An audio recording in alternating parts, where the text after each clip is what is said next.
What was your first impression of the college when you started? Well, first of all, you had to find it.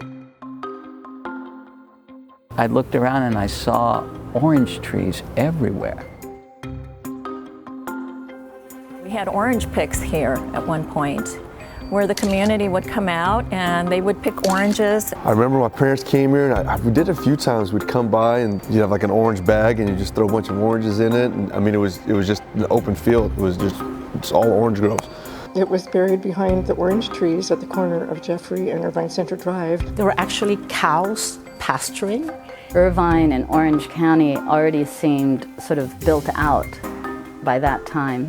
The college, by contrast, was surrounded by an orange grove. I remember one of the problems was people didn't even realize it was here. Yeah. So you'd say IVC, they would say, what's that? Because you would drive down Jeffrey and you'd be like, is that a school?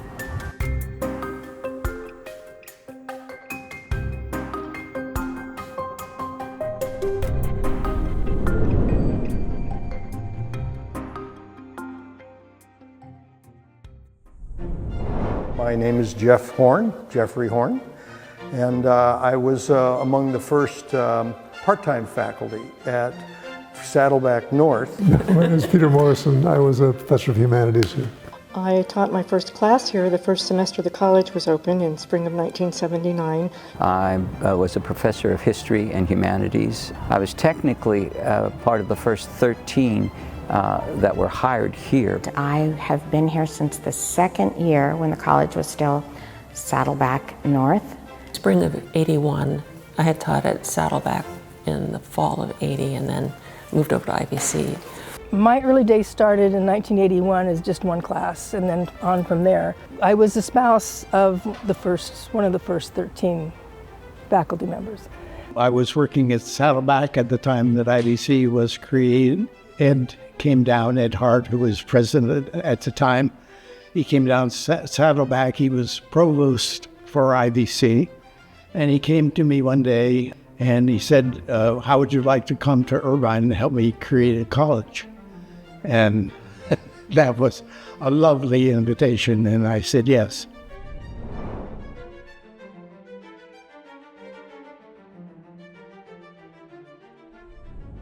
Well, we shared a lot of space together.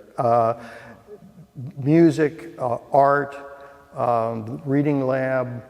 Actually, that's where I met my wife. She said, could you move this piano out of my reading room? And so I did, and that's the way we actually met. That's the way we met.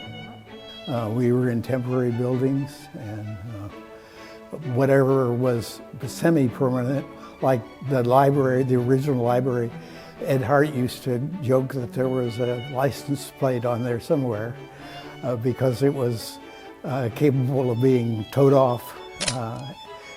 But of course we had to use the brick, so the brick facade was put on this mobile home really, which served as a library.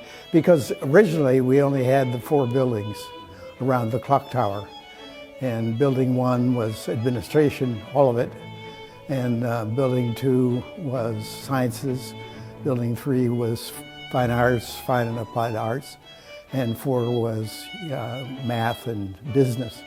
We had pretty trying times around here as far as facilities were concerned, including moving upright piano, rolling it across the A-quad to have sectionals in one building, and anything to get more opportunities to rehearse. So we really started out rugged, but it's not the buildings, it's the quality of the work and the hard work that goes into that. The first time I taught a class here was in that semester I gave fall of '78. They didn't have my rooms ready when they assigned me my classes. No place to teach. It just had TVA on there, right? Which meant what to me, I didn't know. So I showed up. I'm teaching a humanities 1 class. There's 45 students in it. We're going to talk about Dante or somebody. And I get out there and they didn't have a room for me. Instead, what they've done is they set up a bunch of folding chairs in that outdoor quad by that clock tower. There's 40 chairs there, so the students showed up. They sit down, I start my lecture, and everyone starts crowding around and listening to this lecture from this guy on something, with my students out there in the sun and the rain, listening to this thing that lasted all semester long. It was a very friendly place. I mean, because it was basically centered around that one quad, and there was no cafeteria. There was only Greg's truck. I'm sure people have told you about Greg's truck. And so we used to all hang out there. And so there was a lot of interaction between the faculty and the staff, and the faculty and the faculty and the students, and everybody was there together. So it's just a wonderful kind of somewhat intimate, but energetic mood about the place. I think people were excited to have this new college. I was laughing on the way over here because something struck me about similarity between raising a child and starting a college. We did everything back in the early days. We printed the tickets, we sold the tickets, we recruited all our friends to come to the concerts, and there were people in the choir that would sell as many as 25 tickets to friends of theirs, and they would be honored. We'd clap for them for selling the most tickets, and hand printed flyers, of course. This is pre-everything technologically. We had paper. So when Jan Wyma wanted to do a concert with the people that she had in her core group, I was the tech man because there was nobody else. And I had a theater background, so at least I knew the basics of running lights and sound. So we all pitched in to help each other. And we had a relationship with everybody, everybody that was here. I knew that this was a once-in-a-lifetime opportunity for very few people to get to open a college. So I valued the experience tremendously. And this school is just beginning, and if I'm the first full-time history professor, guess what I'm going to get to do? I'm going to shape that department. More importantly, I'm going to make sure that they teach history the way I understand it to be taught. It's not about facts and regurgitating dates. And so here I was at a place where I was going to be able, to shape that. Morale was high. We had a great time together. I remember quite a few pitchers of beer empty on the table at Barrow's Pizza over down the street from here, which is no longer in existence. But wonderful conversations.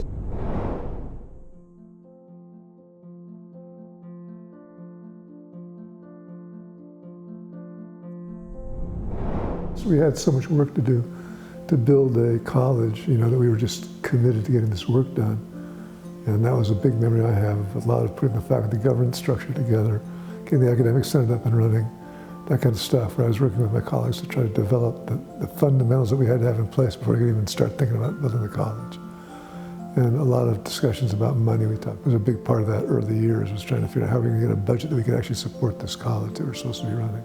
Our academic senate was a committee of the whole. Everybody got into the room. We discussed, we argued, we left the room still colleagues, etc. That kind of intimacy, that's professional, but also has social and cultural implications, that kind of intimacy is almost, if not, maybe it is impossible to maintain. What I remember was that great sense of purpose that you saw discussed in the academic senate, that you heard discussed in the various unions and at the administrative level through the processes of shared governance. How were we going to build the best college we could by working together, right, and collaborating, and having the privilege to be a kind of visionary college.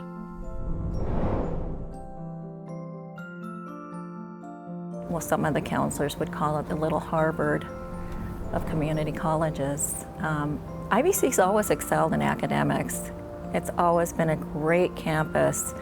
It's always thrived. It's always been at the top. It was so much more serious and academic than other community colleges. There was a real concerted effort among that early faculty to make it a serious college and not a high school with ashtrays, and that was kind of the reputation of junior colleges at the time. So we all worked together and put in so many hours that we became a social group as well. Yeah. This isn't a junior college. It's not an extension of high school.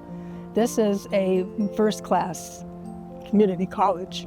Our students transferred then, and I think still do, into very difficult majors, into very difficult to get into universities, because they're very well prepared.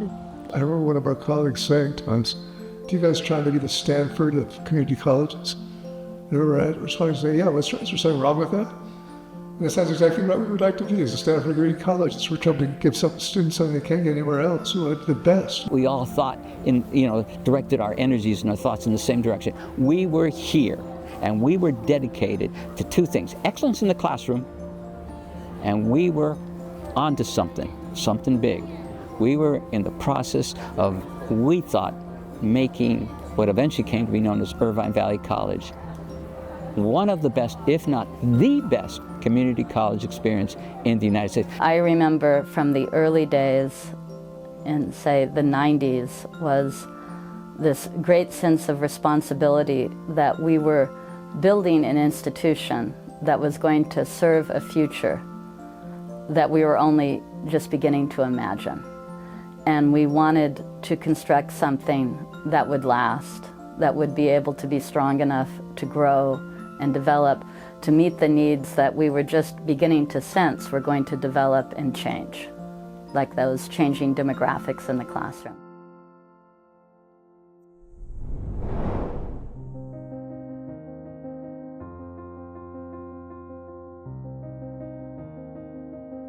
There wasn't much diversity.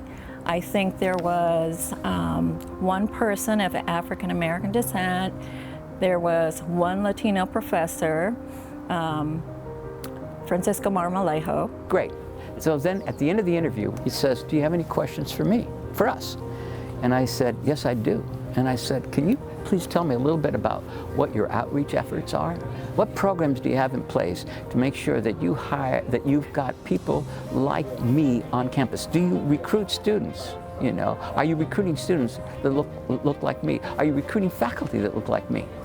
And Ed Hart answered. He said, "Well, you know, maybe you'd be more comfortable looking for a job in the inner city." And I cut him off a little bit. I said, no, I got a better idea. Why don't you hire me or hire someone like me to bring those people here? Because you know what? They're here already. There's a little awkward moment of silence. And then Dr. Lombardi says, "Well, why don't you help us with that?" And I thought, Charlie, you know, that's great. Okay. I left the room not knowing if I'd get the job, but if I did get the job, I knew what I could do. I could fulfill my professional, goals. And at the same time, I could achieve social, political, and cultural goals, most of which I wanted them to come to realize that what I found in higher education was exactly for them. We were the only underrepresented people that were on campus as staff and faculty. So that has changed dramatically. It took a while, but it changed. In my case, because I was the only third Asian that was hired back in 1991, very few, but it was not reflective of our community. We had a really large Asian populations. So a lot of students could relate to that, and they would come to my office hours with their personal challenges. So I was able to relate to their struggles, and I was able to share my experience and how I overcame. But now IVC, I think what is wonderful about it, we have hired so many more faculty, staff, and administrators that actually reflect, right, the diversity of our students, the community here. Like Orange County has changed. The students who find their way into our classroom have changed to reflect the demographic changes of Orange County. The world is really here with us now in a way that I find remarkably inspiring, right? And that's one of the ways that I've grown as an instructor, is to grow along with those changing demographics in the classroom, to recognize who's there waiting to learn.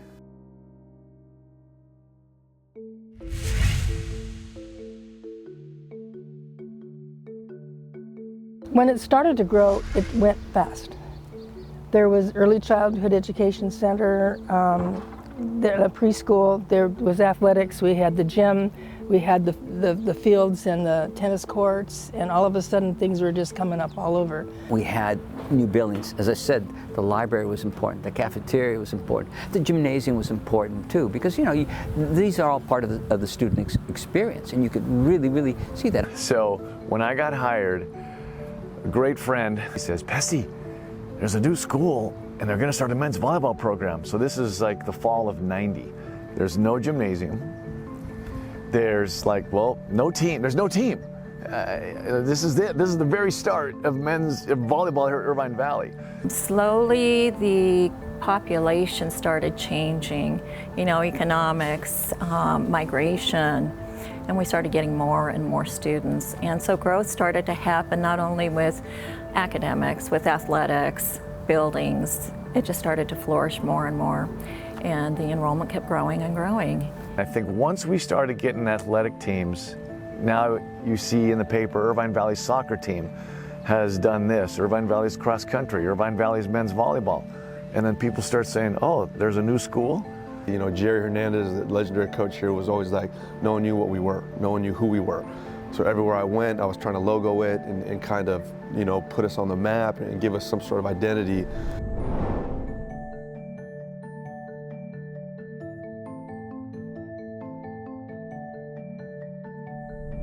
Annie, who became president, I think second or third, used to like to go to the ball games, soccer games, as that was our first sport here.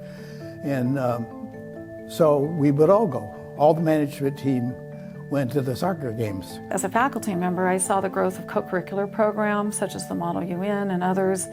That was big. I mean, that provided a huge opportunity for students that has grown and expanded over the years. So our international student program was one of the components where it had significant growth and significant contributions to the college financially, and not only financially, but enriching, culturally, and allowing our students from here to also learn about other cultures.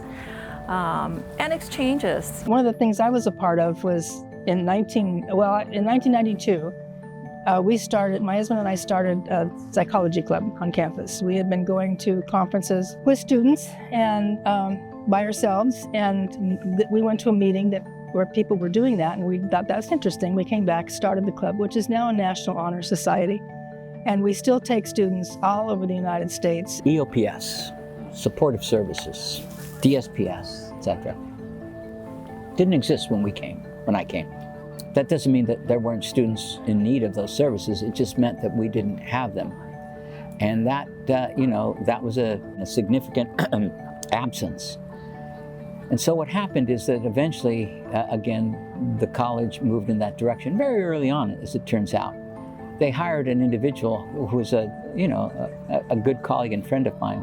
His name is Bill Hewitt. He had experience, and he came together and put together a variety of those programs. I arrived here in fall of '89-90 as a student with at that time, 3.5-year-old son. I was terrified because it was like I wanted to do better as a parent, and I was a single parent at that time. So my first experience at IVC was going into EOPS, and that's where I met Masheed Hajir, and I met Bill Hewitt, who is probably one of the most inspirational people for me when I started here. I received a lot of support. One of the amazing programs that Bill actually developed, he worked with City of Irvine, and we had kind of like a voucher system where he would pay for childcare for our children. So Beth was one of the first recipients. Beth was one of the first work study students, and he hired her there was at the time a reading lab, and he hired her in the reading lab, and it's amazing that the gift that we give at this institution, we give empowerment. And here is a young woman with a child. She has just herself, not having the tools, having some challenges, in life, and he gave her a job. And I'm so proud of Beth because she just celebrated her 30th year as a classified employee. So We make such a difference at IVC in all of our programs.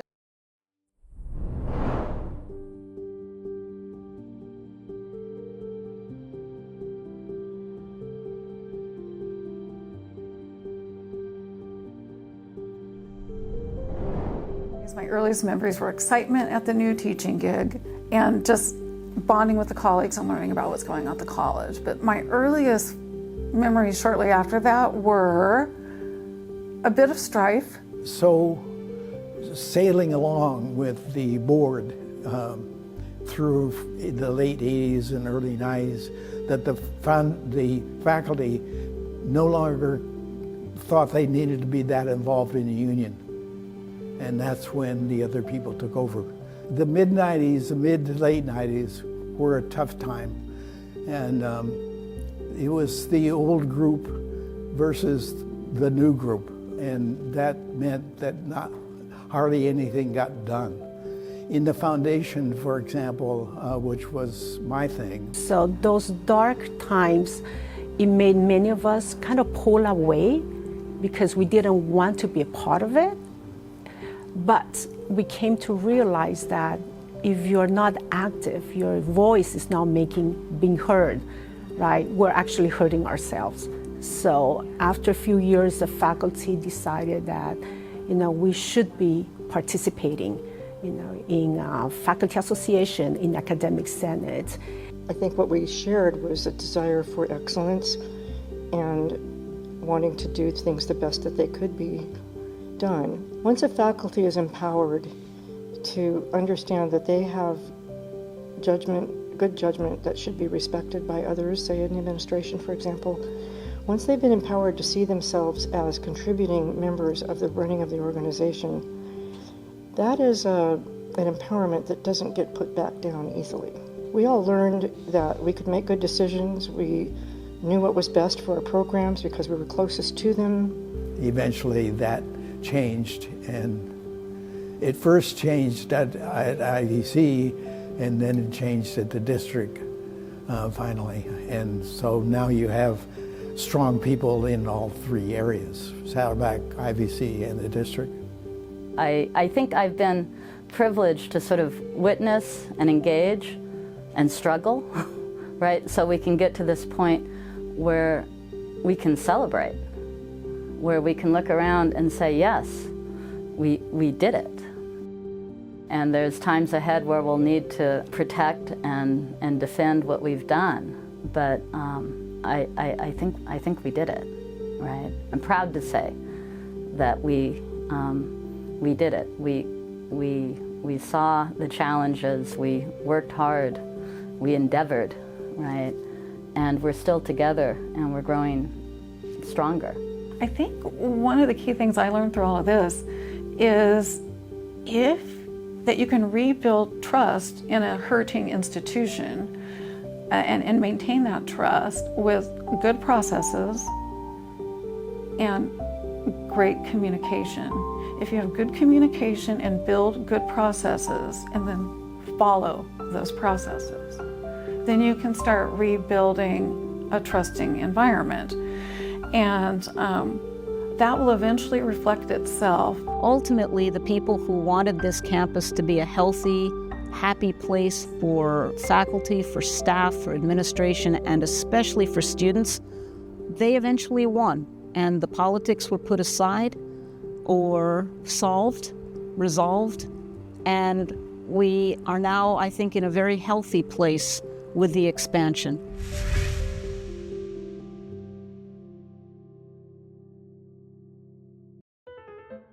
I retired as choral director just before the time that the Performing Arts Center opened. So I was very thrilled for that. And I remember a speech I gave, because I was asked to give a speech at the opening. And I said that my hope and dream was that I would someday have, that my daughter would someday have the chance to perform on that stage, since I didn't get to. And she did. The year before I got here, IVC opened our beautiful Performing Arts Center.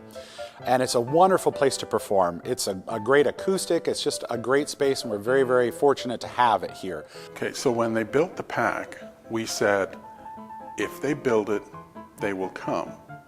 And it's true that once the pack was built, that following semester, we got 20 new music majors. It was huge. We'd get, 5, 6, but it was 20. But I think for me, the thing that I think is the biggest achievement that I'm proudest of are the performances. Because I'm always excited to see a student start a new piece of music and in the moment of performance really just be in the enjoyment of making music. I like to remind students you took a music class because you like music. Don't forget you like music. And so when you get to perform, be in that moment and really feel the joy of what it is you're doing. Because the other thing about music is it only happens in the now.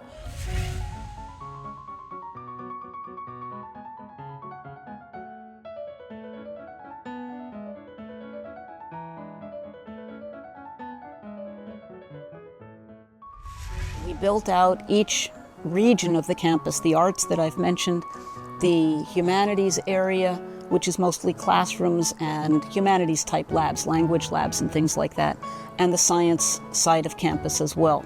So we have a physical sciences building which is mostly old but has been renovated and new labs have been added to it. We have the life sciences building, which was purpose-built to be a life sciences building and has some really remarkable features. Yes, the facilities help, but I don't think that the facilities are the foundation. The foundation is that skeleton, that idea that our goal is academic excellence, and we can do if we're teaching outdoors, if we're teaching in a treehouse someplace, we can still maintain that academic excellence, and the build out of the campus just makes it easier.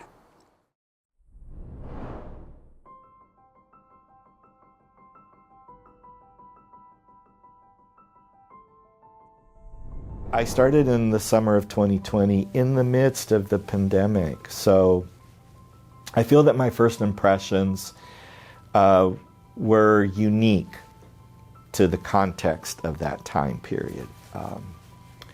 But it also presented an interesting opportunity to lead a community through a national pandemic, through things that we didn't know, didn't understand. Certainly there wasn't a cure at that moment in time, and it was a constant reacting to what was occurring and what we were learning. So I did learn a couple of things, and my first impressions, even in a virtual environment,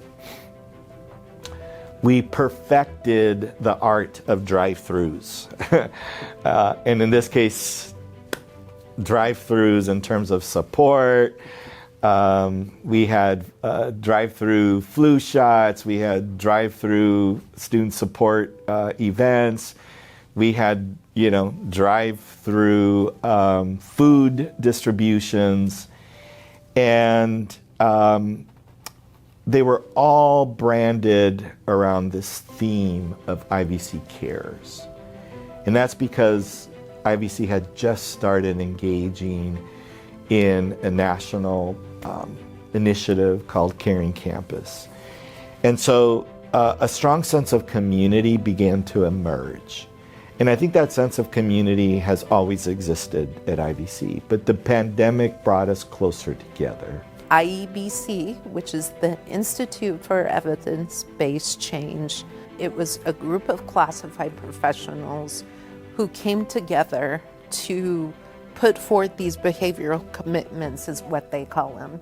And what is it that you can, as an institution, put into place that you know is going to be sustainable, right?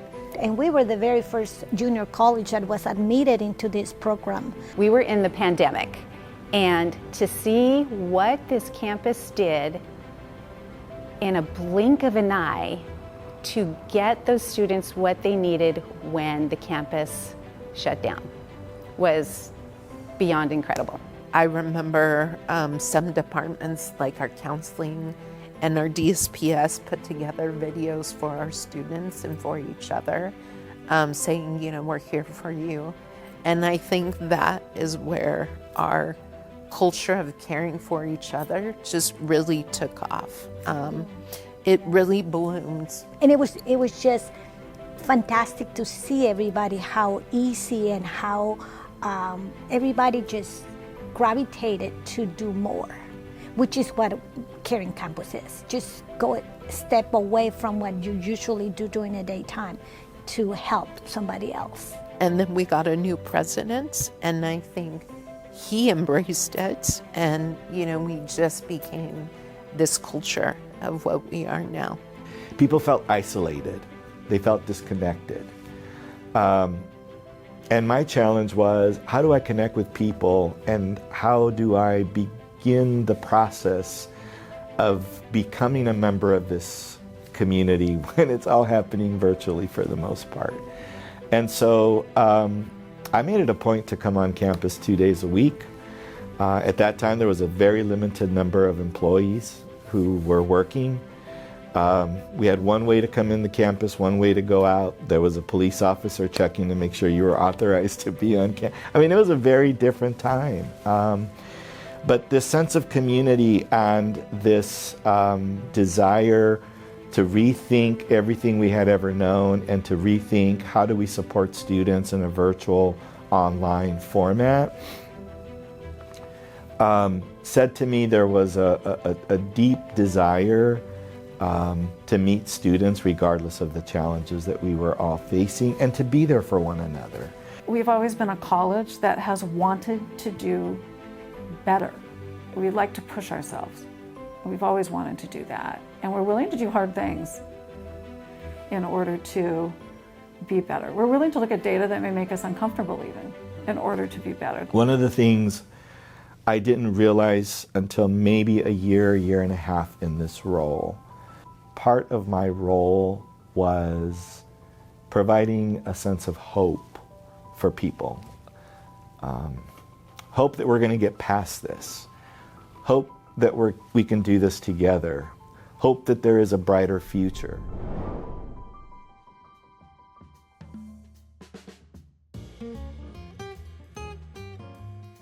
I think that the phrase that I think Peter Morrison coined, the Harvard of community colleges, or the Harvard of fill in the blank, because it changed a little bit from day to day. But I think the people at the campus really took that to heart.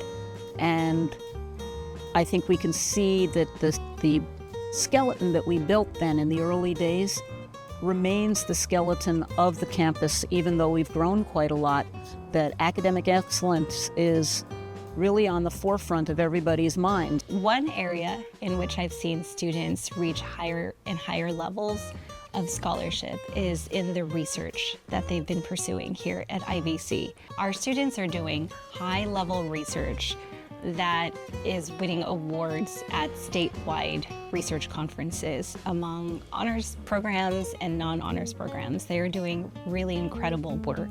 In 2020, we had about 485 members of the honors program. And today, in 2025, we have more than doubled to about 1,020 students in the program. So the program has seen a remarkable growth in both the number of members we have and the interest in the program from the outer community. For 2 consecutive cycles, we've been recognized as Aspen Top 150 Community Colleges, and it's part of their College Excellence Program. And by the way, these are not recognitions that one can apply for. They look at the data, they look at our student success metrics. The U.S. Department of Ed most recently had a College Excellence similar program recognizing successful community colleges. We were very honored to be part of that recognition. 2 years ago, they recognized us for our #1 transfer and our ability to have this culture of transfer excellence. These recognitions, that's not why we do this work, but it validates who we are, what we're doing, and what our focus is, right? Those are all key achievements that don't just happen randomly or sporadically. It has become part of our legacy and of who we are. The most significant thing to me is just our ability to build a faculty that was so dedicated to this institution of a community college in California, what it meant to the students, and what it meant to the people that were working here. I will always remember a student who was in one of my creative writing classes. And when he came into my office for a conference, he looked at the picture I have on my shelf of Dr. King. And he said, "My grandfather worked with Dr. King." And I said, "Oh, really?" And he said, you might have heard of him." And I said, well, try me. And he said, "Medgar Evers."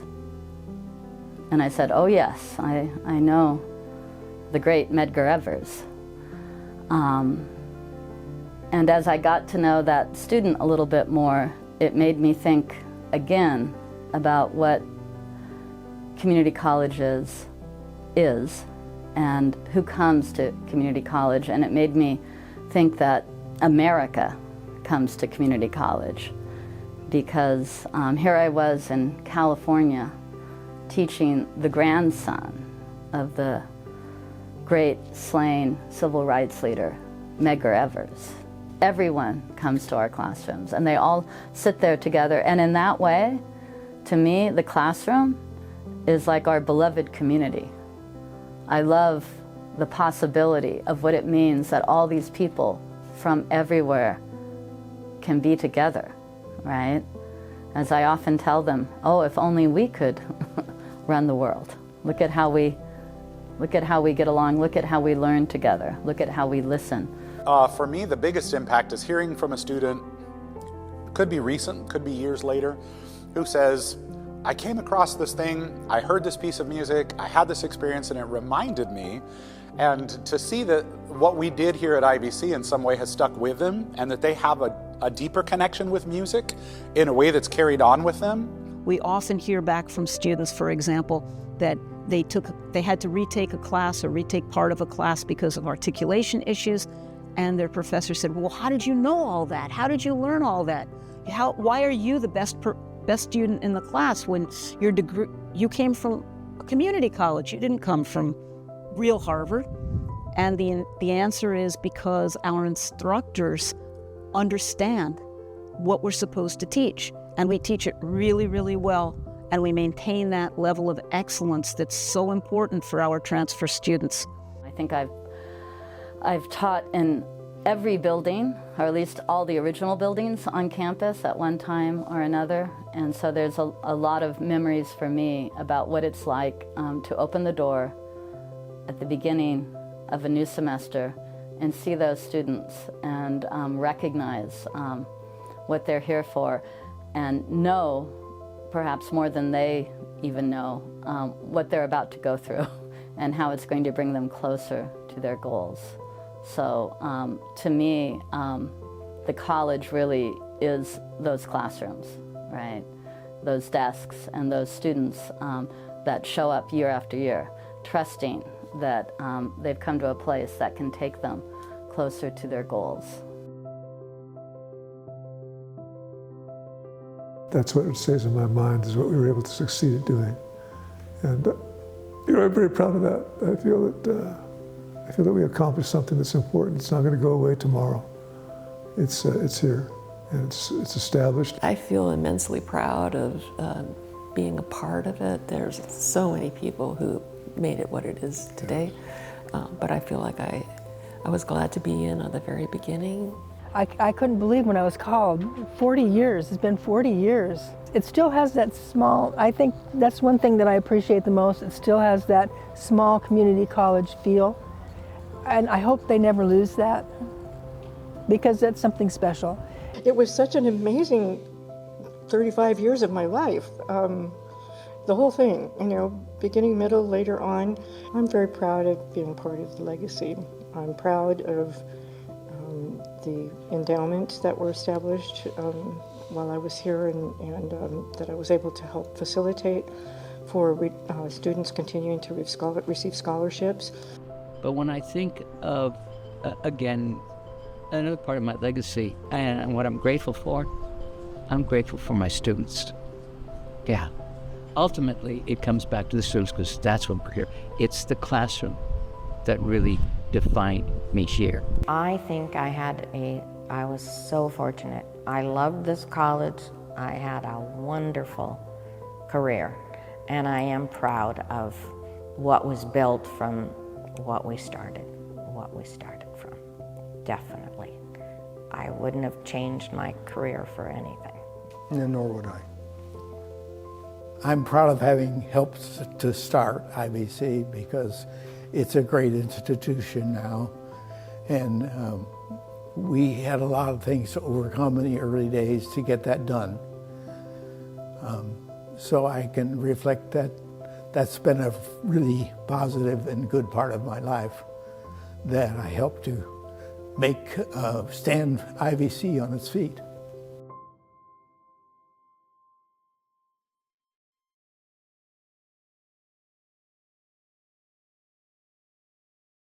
I just always like to remind people that this, that the reason we're here in 2025 and doing so well because of all the labor of so many of the people who started this place and who shepherded it through good times and tough times. I always just want to give honor to folks like Peter Morrison and Frank Marmolejo and Dale Larson, Rebecca Welch, Roy Bauer, Linda Thomas, Kate Clark, right?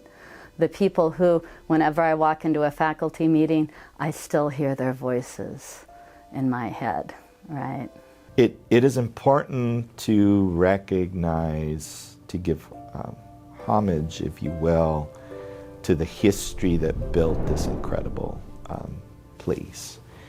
So as we enter this 40th anniversary and the celebrations and the ways that we have been thinking about honoring our past, certainly this project is one of those ways, because it intends to record and in snapshots reflect the journey of multiple individuals who were here from the beginning, either as a faculty administrator or staff or as a student. I think we still have that sense of being the little college in the orange groves, even though we've grown and we've lost a lot of the orange trees, but we remember them. We've lost some of the people that helped make this place the distinguished college it is, but we remember them, and their legacy is here. One of my mentors, he uses this quote by Maya Angelou. She wrote that she has learned that people will forget what you said. People will forget what you did, but people will never forget how you made them feel. To validate the experience of others, to ensure a place and a voice at the table where people truly feel heard. We may not always agree on things, certainly that's just a given. But at the end of the day, do people feel that they were heard? And more importantly, that they were valued? If you could describe IVC in one word or phrase, what would it be? We opted out of that. Yeah, we just said, yeah, come on. It's not possible. How do you do that? If you could describe IVC in one word or phrase, what would it be? Amazing. I would say caring. Inclusive and industrious. I had many words in mind. Fun was one of them because I really have fun at IVC. I enjoy my work. Community, right? We put the community in community college when we're at our best. An institution that not just cares about students, but understands that students are the heart, the purpose of our work. It's a word I mentioned at the very beginning, and it really still resonates for me very strongly. That's the word excellence. Well, I think integrity would be one of them, but then it's sort of like a close second is earnestness. There's just a kind of, genuine desire to do the right thing, I think. So those two words for me, probably. And for me, it'd probably be like passion and resilience would probably be the words I would use for the college. If you could describe IVC in one word or phrase, what would it be? A chance.